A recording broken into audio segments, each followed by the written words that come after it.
Hi everybody, it's me, Miss Fabella, and today I'm going to share a selection with you called The Sun and the Seasons. This book is available to you through your benchmark, Unit 8, and it's an example of nonfiction text. So when we think about nonfiction text, we can expect to see some very special text features, like a table of contents, which we have already studied, and also at the end of the book, you might remember that you can find the glossary. The focus of today's lesson is really going to be about seeking out key details. So what we're going to do is concentrate on page 2 and 3. We'll start off by reading the heading. Why do we have seasons? The heading gives us an indication of some of the key details we need to pull out and learn from. Why do we have seasons is a question we should be able to answer when we're done reading all this text. Earth travels around the sun. The sun gives Earth light. Earth gets heat from the sun too. Earth travels all the way around the sun in 1 year. During that time, Earth has 4 seasons. I think I've already detected a key detail. 4 seasons, that sounds really important. And I even noticed that the author has the word seasons in bold. As Earth revolves or turns around the sun, different parts of the planet get different amounts of sunlight. This change causes seasons. Interesting.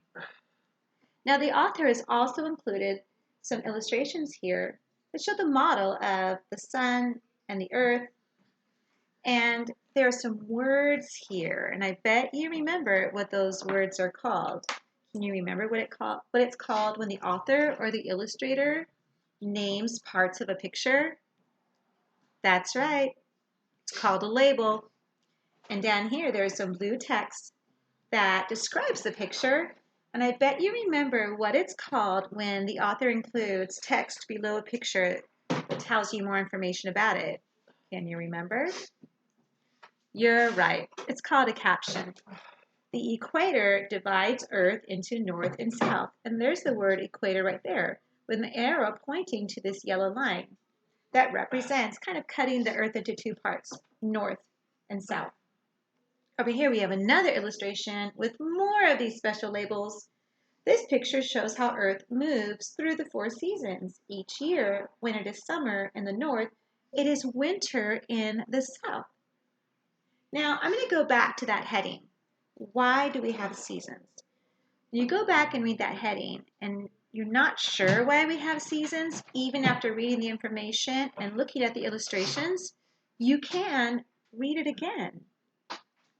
That's the best part about reading, that if you don't remember or you don't recall or don't understand, you can go back and try again.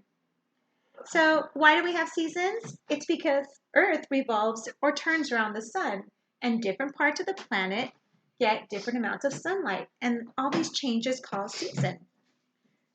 Now, I want you to take your time when you're reading this book and listening to it, thinking about key details and pulling out information that is important, and have fun reading about the sun and the seasons. Bye, guys.